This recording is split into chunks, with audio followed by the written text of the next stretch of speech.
안녕하세요. 연불리의 비밀 노트입니다. 이번 주도 고생 많으셨습니다. 많은 일이 있었던 한 주 저희가 차분히 정리해드리겠습니다. 연미사님 어서 오세요. 네, 안녕하세요. 이번 주도 참 일들이 많았는데 이번 주 이슈와 증시 흐름부터 정리해 볼까요? 네, 이번 주는 이제 미국 증시가 다시 한번 또 랠리가 좀 재개가 좀 된 흐름이고, 사실 미국의 지표들은 별로 안 좋았거든요. 경제 지표가 안 좋게 나왔지만 그게 이제 미국의 금리를 또 안정화시키면서 오히려 증시에는 긍정적으로 작용을 했던 것 같습니다. 여기에 이제 유가도 오펙 플러스 회의 이후로 급락세로 전환이 됐거든요. 이게 결국 또 금리에 당연히 영향을 좀 긍정적인 방향으로 줬다라고 좀 보시면 되겠고, 또 엔비디아가 일단 시가총액 그 애플을 한번 이겼죠. 예, 시총 2위까지 올라갈 정도로 엄청난 또 상승세가 좀 나오면서 미국 증시를 여전히 그 반도체 기업들이 이끄는 그런 모습이고, 또 매크로적인 측면에서 가장 이슈는 캐나다하고 유럽이 드디어 금리 인하를 시작을 했어요. 그래서 거의 유럽 같은 경우에 5년 만에 처음 이제 금리를 인하한 걸로 지금 알고 있는데, 선진국의 금리 인하가 시작이 된 것도 좀 특징적인 그런 부분이었고, 그동안 또 사실 국내에서는 증시가 좀 못 갔던 이유가 두 가지 흐름이 있었는데, 첫째가 삼성전자하고 두 번째가 2차전지가 너무 부진했거든요. 근데 이번 주 들어와서는 두 기업 다, 두 섹터 다 좋은 흐름이 나왔습니다. 특히 삼성전자가 다시 HBM3 공급할 수 있겠다라는 그런 기대감이 또 생겼고, 2차전지가 미국에서 전기차 판매가 좀 주요 브랜드 회사들의 판매가 호조를 보이면서 2차전지가 급등한 것도 좀 특징적인 그런 부분이었던 것 같습니다. 그리고 개별적인 이슈로는 이제 동해 가스전 개발 이제 이슈 때문에 관련 테마주들이 좀 급등 나가는 그런 흐름들은 있었던 것 같습니다. 어쨌든 한국 증시가 5월 달에 상당히 좀 부진했거든요. 이 부진한 흐름을 딛고 일단 6월 첫째 주에는 좀 뭔가 반격을 하는 그런 좀 모습이 일단 이번 주에 펼쳐졌다라고 정리를 해드리겠습니다. 네, 이번 주 미국 증시 많이 올랐던 그 배경 중에 꼽히는 게 말씀하셨지만 경제 지표들이 좀 안 좋게 나오다 보니까 미국에서 금리를 뭐 금방 내리지 않겠느냐 좀 이런 기대감도 반영이 됐던 것 같아요. 네, 어떻게 보십니까? 맞습니다. 이게 미국 경기가 그동안 너무 뜨거웠고, 근데 지금 최근에 조금 식어가는 이제 지표들이 나오기 시작을 하거든요. 그래서 미국의 소비, 제조, 고용 지표가 모두 좀 약세를 보이는 흐름들이 나오고 있는데, 특히 이제 주초에 발표됐던 구인 건수가 3년 내로 최저치로 좀 발표가 됐고, 또 ISM 5월달 제조 PMI 지수도 48.7로 많이 떨어져 버렸습니다. 특히 이제 설문조사를 했더니 전기 장비나 가전업체들에서 5월과 6월 예약이 좀 줄어드는 것 같다, 이런 또 멘트들이 나왔거든요. 그리고 소매업종 같은 경우는 경제 둔화가 좀 체감이 실제 되고 있는 것 같다, 이렇게 좀 멘트들을 했습니다. 그러다 보니까 이제 미국의 뭐 소비라든가 제조업도 조금씩은 꺾여가는구나, 이런 이제 얘기들이 좀 나오기 시작을 했고요. 또 폴 크루그먼 이제 그 노벨 경제학상 이제 받으신 교수죠. 굉장히 유명하신 분도 그 굿바이 인플레이션 헬로우 리세션이라는 이제 제목을 통해서 경기 침체에 대해서 이제 좀 걱정을 할 때가 시작이 된 것 같다, 이런 또 멘트를 했거든요. 그래서 우리가 이제 미국 경제를 볼 때 미국 경기가 너무 침체되면 사실 좋은 건 아니죠. 당연히 그건 안 좋지만, 그동안 뜨거웠던 경기가 좀 식어간다는 측면에선 물가를 안정화시킬 수가 있어요. 그래서 오히려 이번 주 증시에는 좀 긍정적인 부분으로 또 작용을 했던 것 같고, 그래서 시장에서는 어쨌든 지금 국면은 일단 골드락스 아니냐. 예, 어쨌든 경기는 조금 식어가고 물가는 안정화되면서, 또 이번 주에 어쨌든 이제 주요국들이 금리 인하를 시작했잖아요. 그러면 경기는 아주 나쁜 건 아닌데 금리까지 여기서 인하가 되게 되면 어쨌든 이제 시장은 이 긴축 이슈에서 이제 완전히 벗어날 수가 있기 때문에 시장에서는 이런 부분들을 일단 좀 호재로 좀 받아들이지 않았나, 이렇게 좀 판단을 하고 있습니다. 유럽 중앙은행 ECB가 금리를 내렸습니다. 0.25%포인트 내렸는데 제가 알기로는 2년 만에 그 방향을 전환한 것으로 알고 있는데 미국도 결국 따라가지 않겠습니까? 어떻게 보세요? 미국도 결국엔 따라간다고 봐야 될 것 같아요. 왜냐하면 지금 나오는 이제 앞서 말씀드린 경제 지표들이 좀 꺾이고 있어서 금리를 굳이 뭐 이 높은 금리를 유지할 이유는 없는 것 같고, 사실 이번에 ECB도 좀 인하는 했는데 좀 약간 아이러니했던 게 물가 전망은 오히려 올려버렸거든요. 그러니까 물가 전망을 24년도에 올해 2.3으로 예상했는데 2.5로 올리고요. 내년도로 2에서 2.2%로 올렸어요. 그러면 사실 물가 전망을 올렸다는 거는 조금 이제 긴축적으로 또 갈 수도 있는 부분인데, 오히려 인하를 했어요. 이 얘기는 뭐냐면 물가가 좀 우리 예상보다 올라가도 크게 올라갈 가능성이 높지 않고 또 거기다 지금 금리가 어쨌든 물가 상승이 좀 나온다고 해도 좀 높다고 인식을 하는 것 같아요. 그러니까 물가보다는 성장을 더 걱정. 네, 맞습니다. 예. 그래서 사실 유럽 경기가 좀 살아는 나는데 아직도 이제 미국에 비하면 미미하잖아요. 그래서 이제 물가는 어쨌든 올라간다고 해도 위협을 줄 정도는 아니고, 근데 지금의 고금리가 유지되면 경기는 계속 또 둔화될 수가 있다 보니까 약간 좀 보험성 금리 인하 같은 거죠. 그래서 일단 그런 식으로 지금 금리를 낮췄기 때문에 그래서 사실 유럽이 추가 금리 인하는 7월에는 하지 않을 것 같아요. 아마 9월에 할 것 같은데, 그러니까 이번 6월 다음이 7월인데 7월은 좀 넘어가겠지만 어쨌든 금리 인하 기조는 이제 시작이 됐다. 이게 결국 미국의 연준도 아마 자극을 할 것 같고, 또 보통 연준에 선행하는 쪽이 캐나다거든요. 근데 캐나다가 또 먼저 금리 인하 페달을 밟아버렸죠. 그래서 그걸 따라간다면 결국 미국도 뭐 심지어는 좀 빠르면 7월에 한다는 얘기도 나오긴 하지만 그건 좀 빠른 것 같고 9월 인하 가능성이 굉장히 높아지고 있습니다. 원래 9월 인하 가능성이 50% 정도밖에 안 됐는데 이번에 이제 70%대까지 다시 올라가는 모습이 나왔기 때문에 9월 금리 인하 가능성은 사실 좀 굉장히 높아지고 있다라고 봐야 될 것 같습니다. 또 오펙 플러스 회의에서 감산 규모 축소가 결정이 됐습니다. 그러니까 공급 더 하겠다는 얘기죠. 그러니까 이제 유가는 이제 급락세로 이제 전환이 됐는데 일단 국내 증시에는 호재라고 봐야겠죠? 네, 우리 한국은 항상 유가가 급등할 때 좋았던 적이 없어요. 근데 이제 유가가 이렇게 안정화되면 결국 증시가 이렇게 레벨업 했던 경우들이 상당히 과거에도 많이 있거든요. 그래서 이런 부분은 좋은 것 같고, 사실 이제 이번에 파이낸셜 타임즈에도 칼럼이 나왔지만 오펙 플러스의 갈 길이 점점 좁아지고 있대요. 그러니까 이제 선택지가 많지 않다는 거죠.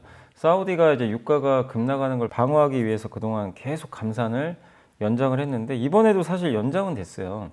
근데 문제는 뭐냐면 이제 올해 10월부터는 이 감산 규모가 이제 줄어들기 시작을 합니다. 그래서 내년 10월에는 이제 감산이 사실상 자발적 감산이 종료가 되게 될 텐데, 그렇게 되면 사실 이제 엄밀히 따지면 증산하는 거죠. 이제부터는 10월부터는.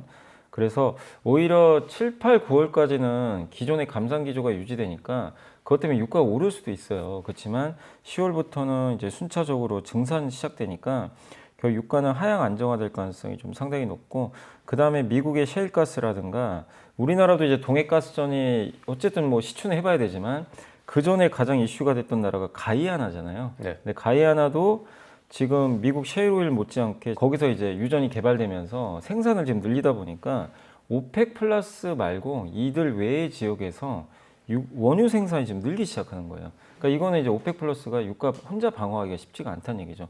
거기에 또 이번에 아랍에미리트도 줄기차게 증산 좀 하자 이렇게 요구를 했는데 일부 증산을 하기로 또 합의를 했어요. 그러니까 사우디의 힘이 좀 약해지기 시작을 하는 거죠. 그래서 그렇게 보면 지금 유가는 이제 예전처럼 뭐 85달러, 90달러로 이렇게 향해 가기는 좀 만만치 않은 그런 구간으로 이제 전환이 된 것 같습니다. 그래서 우리나라 증시에도 당연히 기업들의 비용을 줄이고 호재고, 미국의 금리도 낮추는 재료고요. 당연히 우리나라 물가도 안정화시키고 하기 때문에 저는 뭐 일단 유가의 이런 급락세는 좀 긍정적이고, 그리고 이게 일시적이면은 우리가 뭐 또 대비는 해야 되겠지만 오펙 플러스 회의에서 나온 결과로 보면 이 유가가 지금 당분간은 어쨌든 뭐 단기로는 오를 수 있다 하더라도 구조적으로 막 상승하기가 지금 만만치 않은 그런 좀 공급 증가 우려들이 좀 몇 개 있거든요. 그래서 원유에 대한 이제 우려감은 좀 우리가 일단은 좀 해소된 게 아닌가라고 좀 봐도 되지 않을까 이렇게 생각은 하고 있습니다. 엔비디아 얘기를 해보죠.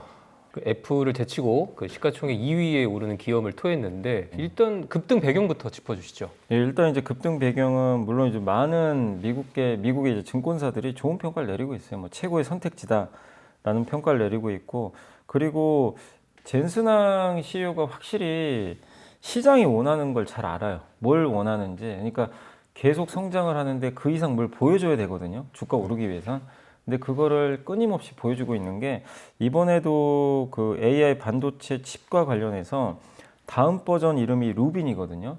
예, 이분이 아마 루빈이 천문학자로 알려져 있어요. 이제 기존에는 물리학자를 이름으로 블랙에일이라는 이름도 지었고 차세대 제품의 이름을 이제 짓고 있는데 보통 2년 단위로 이게 새 제품을 공개를 하거든요. 이번에 1년 단위로 바꿔버렸어요. 그러니까 시장이 원하는 그 속도를 맞춰준 거죠. 근데 그 엔비디아가 만드는 그 AI 가속기를 사실 또 대체할 지금 기업이 마땅히 없거든요. 당장은. 그러다 보니까 계속해서 이렇게 엔비디아가 독주를 하지 않을까 이렇게 좀 예상들이 나오고 있고, 또 테슬라마저도 AI 기술 개발을 위해서 이번에 연간 엔비디아 AI 반도체를 4에서 5조 원 정도 구매를 할 거다라고 또 언급을 했습니다. 그러니까 결국 테슬라마저도 독자 칩도 있지만 엔비디아에 의존을 안 할 수가 없는 기업이 됐구나, 이렇게 이제 평가들을 내리는 거죠. 그래서 AI를 하고 싶은 기업들은 어쨌든 엔비디아의 손을 빌리지 않으면 지금 현재까지 안 되는 상황이거든요. 그래서 시장이 이걸 계속해서 인정을 해주면서 주가가 지금 애플까지도 한번, 물론 이제 목요일 날은 또 애플이 잠깐 또 이기기도 했지만 2등에 올라서는 그런 놀라운 일이 발생했고, 마이크로소프트도 사실 가시권에 있긴 예. 있거든요. 근데 될지 안 될지 모르지만 어쨌든 지금 이 사실 이게 놀라운 게, 이 반도체는 어쨌든 어떻게 보면 부품사잖아요. 이 부품사가 시가총액 1위 하기가 사실상 만만치가 않은 상황인데, 젠슨항의 역할이 좀 상당히 크게 나오면서 시총 2위까지 좀 등극을 했다라고 좀 봐야 될 것 같습니다. 그런데 반 엔비디아 진영도 결집하고 있단 말이죠. 뭐 말씀하셨던 MS랑 뭐 인텔, 아마존 반격을 이제 준비하고 있는데 독주 견제가 될까요? 저는 뭐 언젠가는 한 번은 될 거라고는 보고 있는데 네. 그 시기는 오긴 올 거예요. 왜냐하면 영원히 엔비디아 칩만 쓸 수는 없거든요. 자체 칩은 해야 되니까. 근데 지금 당장은 자체 칩을 쓰기보다는 엔비디아 칩을 쓰는 게 유리할 수밖에 없는 거죠. 왜냐하면 엔비디아 반도체 칩을 써야만 그 쿠다라는 소프트웨어 프로그램을 쓸 수가 있거든요. 그걸 통해서 개발자들이 AI 그 개발들을 하고 있기 때문에 당분간은 좀 어쩔 수 없이 엔비디아에 종속될 수밖에 없는 그런 흐름으로 갈 것 같습니다. 근데 이 업체들, 미국의 빅테크 8곳이 왜 반 엔비디아 연합을 구성을 했냐면 결국 비용 문제예요. 왜냐하면 지금 엔비디아 칩이 그 너무나 지금 비싸거든요. AI 가속기 한 대당 뭐 많게는 5천만 원이 넘는다고 하니까 이걸 계속 쓰면은 비용 감당이 안 됩니다. 그리고 어쨌든 돈을 벌어야 되거든요. 그래서 결국엔 이제 연합군을 구성을 해가지고 엔비디아의 독주를 좀 막아보자. 근데 이렇게 해서 이런 걸 구성을 하게 되면 엔비디아 칩 가격이 좀 떨어질 수도 있거든요. 공급이 좀 늘어나게 되니까. 그래서 그걸 좀 이제 한번 하기 위한 어떤 이제 작업에 들어간 게 아닌가 이렇게 보여지고, 다만 이게 결실이 나오려면 그냥 구성했다고 되는 게 아니라 또 1, 2년 정도의 시간은 좀 필요하거든요. 그리고 인텔도 엔비디아에 좀 반격하기 위해서 이번에 3분의 1 가격에 팔겠다. 이제 비슷한 칩을 그렇게 또 발표를 했거든요. 그래서 3분의 1 가격에 인텔의 AI 가속기 가우디를 출시를 한다고 합니다. 다만 인텔의 이런 이제 그 출시가 과연 시장을 흔들 수 있을지는 아직은 뭐 검증할 방법이 없는 거죠. 기업들이 채택을 해야 되니까. 그래서 엔비디아의 독주 체제는 분명히 더 이어질 가능성은 높지만 저는 내년에는 뭔가 좀 달라지는 분위기는 나올 것 같아요. 계속해서 엔비디아 걸 쓰는 기업들 같은 경우 어느 정도 이제 구매들을 해놨기 때문에 내년에는 아마 칩들을 좀 다변할 그런 수요들은 저는 늘어날 수도 있다. 그리고 엔비디아를 이렇게 공격하는 칩들이 계속 나오거든요. 근데 그런 것들을 이제 써봐야 되잖아요. 써볼 때 그거 당장 쓴다고 해서 상용화는 어렵고 테스트를 1, 2년 또 해봐야 되거든요. 근데 그런 테스트들이 만약에 잘 됐을 때는 엔비디아 칩의 일부를 대체할 가능성이 있죠. 그래서 저는 내년도에는 지금보다는 좀 판도가 약간은 바뀔 거라고 보지만 적어도 올해까지는 엔비디아의 독주는 좀 이어질 수 있다. 그러나 엔비디아 주주분들은 이런 이슈를 그냥 무시하지 마시고 엔비디아를 대체할 수는 없을 거다 이렇게만 생각하지 마시고, 어느 순간 또 독주 체제가 우리가 생각하지 않는 순간에 갑자기 바뀔 수도 있는 거거든요. 그래서 계속해서 이런 반 엔비디아 진영들의 움직임도 항상 확인을 해 나가실 필요는 있는 것 같습니다. 삼성전자 상황도 보죠. 그 엔비디아에 납품하는 삼성전자 HBM 테스트 실패설. 뭐 시장을 뜨겁게 달궜는데 젠슨 황은 일단 부인했습니다. 그래서 뭐 이 발언에 삼성전자 주가도 급등하기도 했는데 혼란스러워하는 분들이 많은 것 같아요. 이거 좀 정리해 주시죠. 네, 그러니까 일단 팩트는 아직 공급이 안 된 건 맞아요. 네, 공급은 안 됐으니까 젠슨항도 아마 됐으면 됐다고 얘기를 했을 것 같은데, 근데 그건 분명히 밝혔습니다. 그 로이터의 보도는 이제 테스트가 돼서 사실상 실패한 걸로 보도가 좀 나왔거든요. 근데 그건 아닌 거죠. 지금도 테스트 하고 있다. 다만 이제 삼성이 테스트를 통과하길 지금 원한다. 그러니까 굉장히 지금 엄격하게 테스트를 하고 있는 것 같아요. 완벽하게 해주길 좀 바라는 것 같고, 그래서 젠슨항도 뭐라고 했냐면 어제까지 완료되길 원합니다. 하지만 아직 끝나지 않았습니다. 인내심을 가져야 됩니다. 이 얘기는 뭐냐면, 그러니까 자기는 지금이라도 빨리 끝내주길 원하는데 그 원하지만 그 엄격한 테스트가 아직은 하는 과정이 있다고 좀 보고 있는 것 같아요. 그래서 이게 몇 달이 걸릴지 아직도 누구도 알 수가 없어요. 예. 그래서 결국엔 이 삼성 입장에서 빨리 들어가고 싶겠지만 시간이 좀 걸리는 지금 그런 상황인 것 같아요. 그래서 어쨌든 주가 측면에선 저는 긍정적인 게 시장에선 일부 좀 이거 실패해서 아예 못 들어간다고 생각하는 부분도 있었거든요. 근데 그 우려는 없어졌어요. 그래서 결국 시간이 지나면 삼성 것도 이제는 들어가겠구나. 예, 이렇게 좀 생각을 하시면 좀 좋을 것 같습니다. 그래서 삼성의 불확실성 일부는 일단은 좀 해소가 된 게 아닌가 이렇게 좀 보여지고, 그 다음에 우리가 너무 삼성전자를 HBM만 볼 필요는 없어요. HBM 말고도 전통 메모리 반도체 있잖아요. 뭐 PC나 서버 이런 쪽에 들어가는 이제 그 수요들이 조금씩은 좀 회복되는 기조들이 나오거든요. 그래서 특히 하반기에 AI PC도 나올 거고, 델이나 HP 같은 이제 PC 만드는 기업들이 이번에 실적 발표할 때 다 좋은 멘트들을 해줬습니다. 수요 괜찮다 언급을 했기 때문에 전통 반도체 사이클도 결국 돌아오거든요. 근데 여기서 HBM 공급만 이제 터지면 이제 완전히 드라이브가 걸리는 거죠. 근데 그게 아직 안 돼서 주가가 조금 이제 지지부진한 거지. 지금 주가에서는 일단 기본적으로 전통 메모리 반도체 업황이 좋아지고 있기 때문에 저는 삼성전자를 어쨌든 지금 구간에서는 너무 불편해하지 마시고 좀 편안하게, 하방이 되게 단단해졌거든요. 그래서 좀 시간을 갖고 좀 기다리시면 결국 좀 좋은 결과 나오지 않을까라고 예상은 하고 있습니다. 아무래도 이번 주 가장 뜨거웠던 소식은 포항 영일만에서 대규모 가스전이 발견됐다는 소식이었던 것 같아요. 일단은 석유 테마주들이 이제 며칠간 뭐 상한가 치고 조금 이제 혼란스러운 모습을 보였거든요. 그래도 지금은 조금 기다려 봐야겠죠. 일단 이제 주가는 어쨌든 이제 성공 가능성에 이제 베팅을 하면서 올랐죠. 뭐 한국가스공사도 한번 상한가도 가고 했는데, 다만 이게 물론 이제 우리 뭐 대한민국 국민 입장에서는 당연히 돼야죠. 되면 좋고 너무나 좋은, 우리가 이제 산유국 될 수도 있는 거잖아요. 우리나라 경제에도 상당히 도움이 되는 건데, 다만 이게 진짜 140억 배럴은 최대 규모고 시추는 해봐야 되는 거잖아요. 그래서 이걸 뚫어봐야 아는 거기 때문에 불확실성이 큰 것도 사실입니다.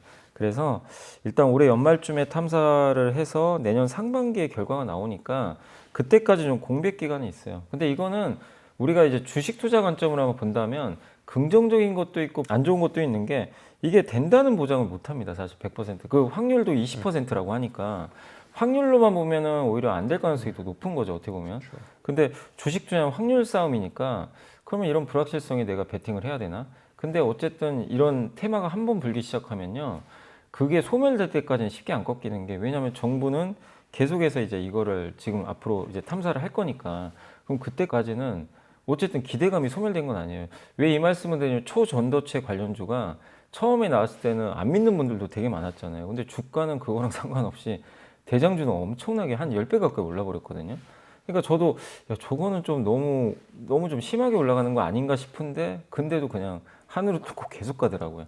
근데 결국엔 이제 너무 늦게 사신 분들은 피해를 보셨지만, 결국 이게 아직은 검증이 안 됐지만 테마라는 게 그게 유효 기간이 정해져 있다면 그때까지는 죽었다 또 살아나고 막 이렇게 움직여요. 그래서 저는 이게 끝났다라고 생각은 안 하고 있습니다. 저도 개인적으로. 근데 이거는 투자하시는 분들이 잘 고민을 하셔야 되는 게, 내가 이걸 감당할 능력이 안 되면 애초에 접근 안 하시는 게 좋고요. 왜냐하면 우리가 분석한다고 될 문제가 아니잖아요. 사실 이 부분에 대해서. 그래서 테마주를 잘하고 그런 것들 뭐 차트 보시고 투자하시는 분들의 몫이지, 좀 초보 투자자분이나 그냥 아 뭐 되겠지 하는 그냥 그런 생각으로 접근하는 거는 굉장히 위험할 수도 있다. 왜냐하면 만약에 안 됐을 때는 주가가 어쨌든 나중에는 큰 폭의 하락은 불가피하거든요.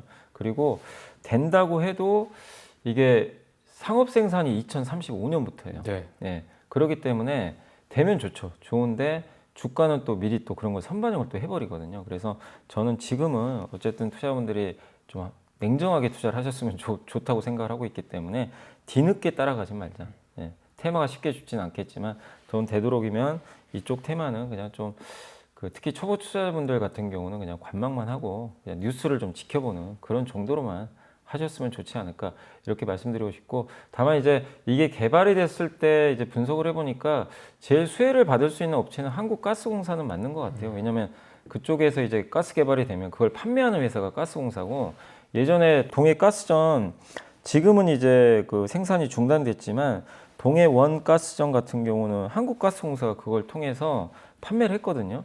그래서 당시에 비용이 1조 이상 들었는데 아마 전체 판매는 2조 원 이상 나왔던 것 같아요. 그래서 거기서 이제 꽤 많은 이익을 또 창출을 했기 때문에 그런 쪽에 대한 이제 밸류체인 공부는 해보실 필요는 있겠지만, 어쨌든 지금은 좀 기다려보자라고 말씀을 드리겠습니다.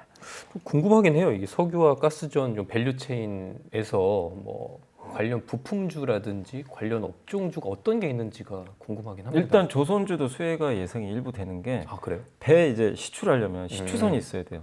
그게 아마 삼성중공업이 예전에 만들었던 배를 이용한다는 기사도 있던 것 같은데, 일단 그래서 그런 쪽이 있고, 그걸 시추한 다음에 그 드릴링을 한 다음에 이제 만약에 시추가 되면 이게 파이프로 연결을 해야 되거든요. 육지 쪽 연결을 해야 되니까, 그럼 그런 거 만드는 이제 강관회사 파이프, 또 연결해주는 피팅 회사, 이런 회사들이 당연히 또 수혜를 받을 가능성이 있습니다. 그래서 그런 쪽 시추와 관련된 이제 작업 관련한 조선 기자재 업체들이 어쨌든 이제 수혜는 받겠지만, 다만 이게 경제성이 있는지를 지금 알 수가 없으니까, 그래서 그런 좀 불확실성이 있다는 건 염두를 해두시면 좋겠습니다. 네, 말씀하셨듯이 이제 석유 관련 테마주들에게는 한동안 좀 큰 변동성이 네. 좀 예측이 되니까 그 조심하셔야겠습니다. 자, 그러면 이번 주 외국인과 기관, 개인들 매수 종목과 상승한 업종 정리해 볼까요? 자, 먼저 이번 주 외국인들이 많이 매수한 주식 10개 종목을 알아보겠습니다.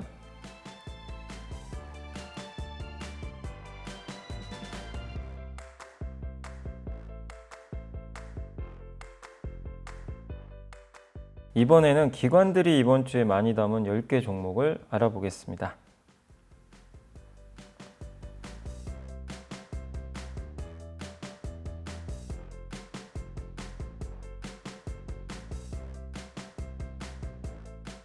개인들이 이번 주 가장 많이 산 주식 10개 종목을 살펴보겠습니다.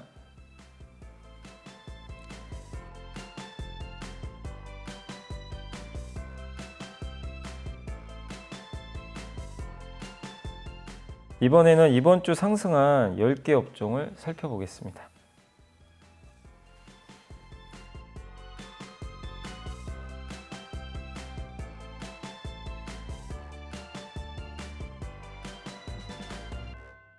이사님, 이렇게 상승한 업종 중에서 더 좋은 흐름이 이어질 수 있는 분야 어디입니까?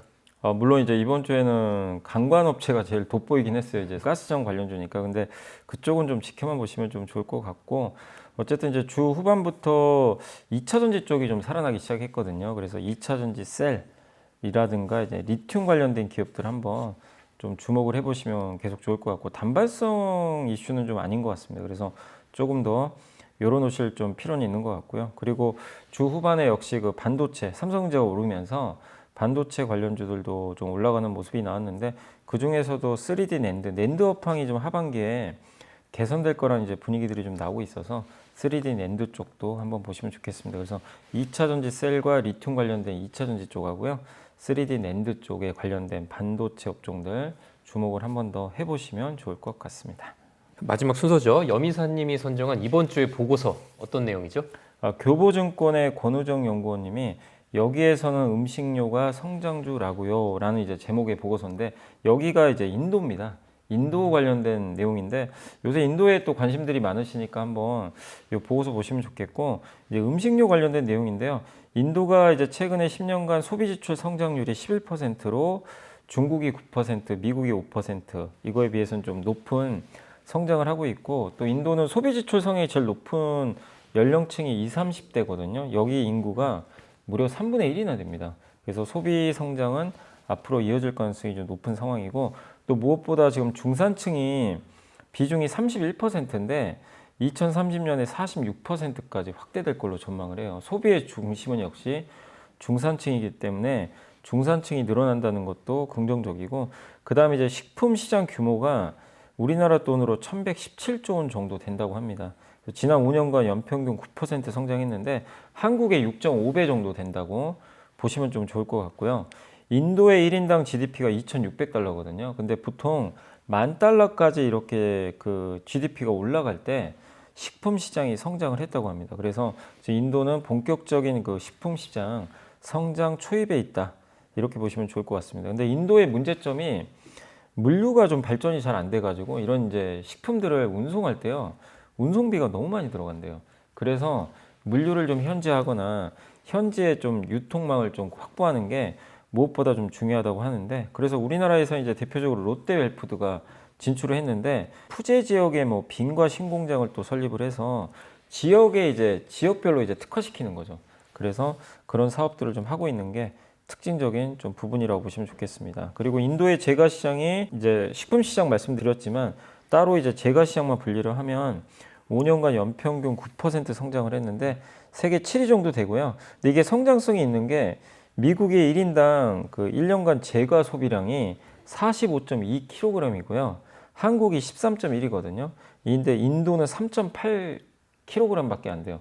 그만큼 이제 인도가 1인당 제과를 소비할 수 있는 여력이 많이 남아 있는 거죠. 그래서 인도의 제과 시장 좀 커질 것 같고, 또 한 가지가 아이스크림 시장인데 여기가 5년 동안 11% 성장을 했거든요. 글로벌 성장률이 5%니까 성장이 크게 나오고 있는데 인도의 1인당 연간 아이스크림 섭취량이 400ml라고 합니다. 근데 이게 기온이 인도가 좀 높잖아요. 비슷한 나라가 티르키예랑 말레이시아거든요. 근데 티르키예가 인도 대비해서 아이스크림 섭취량이 7배, 그 다음에 말레이시아가 2배입니다. 1인당. 그래서 비슷한 온도로 비교했을 때 인도가 아직까지 아이스크림 소비가 적은 거죠. 그럼 그 반대로 보면 성장 여력이 그만큼 높지 않나, 이렇게 좀 분석을 하고 있는 것 같습니다. 그래서 우리가 인도 볼 때 주로 자동차 얘기를 좀 많이 했지만 음식료 시장도 본격적으로 성장할 수 있다는 측면에서 한번 공부가 좀 필요할 것 같고요. 그 인도 관련된 대표 기업이라는 롯데웰푸드를 여기다 적어줬거든요. 그래서 2004년도에 롯데웰푸드가 건가업체를 인수해가지고 국내 식품 기업 중에선 처음 인도에 진출을 했는데, 최근에 2017년에 하브모어라는 빈과 업체도 인수를 하면서 제과와 빈과 중심으로 지금 성장을 하고 있으니까 한번 롯데웰푸드를 주목하자는 그런 내용도 담겨 있으니까 한번 참고를 해주시면 좋을 것 같습니다. 네, 역시 먹는 게 남는 거인 것 같습니다. 저희 토요일 순서는 여기까지 하고요. 저희는 내일 다시 찾아뵙겠습니다. 저는 뭐 원전주도 이제 좀 눈여겨봐야 될 거라고 생각해요. 왜냐하면 지금 전 세계 기조가 우리나라만 그런 게 아니라 대부분 지금 갑자기 친원전 쪽으로 좀 약간 분위기들이 바뀌고 있잖아요. 옛날에 후쿠시마 이제 지진 이후로 사실 이제 탈원전으로 많이 갔다가 다시 방향을 선회하는 게 결국 전력이 부족해서 그렇거든요. 근데 원전의 장점 중에 하나는 탄소 배출이 없잖아요. 그래서 원전 쪽을 이제 지으려는 수요들이 좀 늘어나는 것 같은데,